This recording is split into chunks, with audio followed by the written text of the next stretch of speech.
తదుపరి జ్యోతిర్లింగం నాగేశ్వర జ్యోతిర్లింగం. ఇక్కడ శివుడు భక్తులకు ఏ రూపంలో దర్శనమిస్తుంటారు? ఇక్కడ పూజా కార్యక్రమాలు ఎలా నిర్వహించాల్సి ఉంటుంది? పూజా కార్యక్రమాల్లో ఎలాంటి జాగ్రత్తలు మనం పాటించాలి?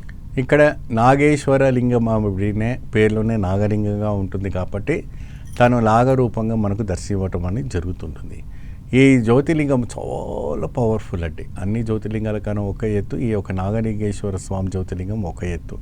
ఇక్కడ స్వామి వారికి విశేషమైనటువంటి కాల సర్పదోషం ఉన్నవాళ్ళు, నిరంతరమైనటువంటి భయంకరమైన భయాందోళనతో గురిలో పాల్గొంటున్నటువంటి వాళ్ళు, వీళ్ళంతా కూడా ఏంటంటే ఈ యొక్క నాగలింగేశ్వర స్వామిని దర్శించుకుంటే అష్టభోగాలు కనిపిస్తుంది అనేసి ఒక ఇతిహాస పురాణాలు మనకు చెప్పబడుతుంటుంది.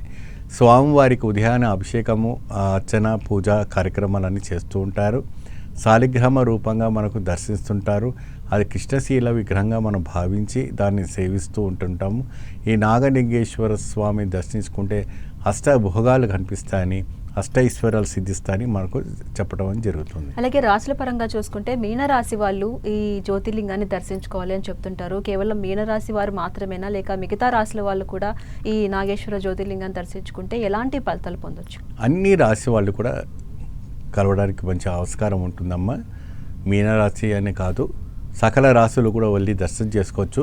కాకపోతే ఈ రాశికి అధిపతి అయినటువంటి నాగేశ్వర స్వామికి లింగేశ్వర స్వామి కాబట్టి వీళ్ళు వెళ్ళి ప్రత్యేకంగా స్వామివారిని దర్శనం చేసుకుంటే అద్భుతమైన ఫలితాలు రావడానికి ఆస్కారం ఉంటుంది. ఇప్పుడు వాళ్ళకి ఎల్నాటి శని నడుస్తుంది కాబట్టి మీనరాశి వాళ్ళు వెళ్ళి ప్రత్యేకంగా స్వామిని దర్శించుకుంటే అద్భుత ఫలితం లభిస్తుంది.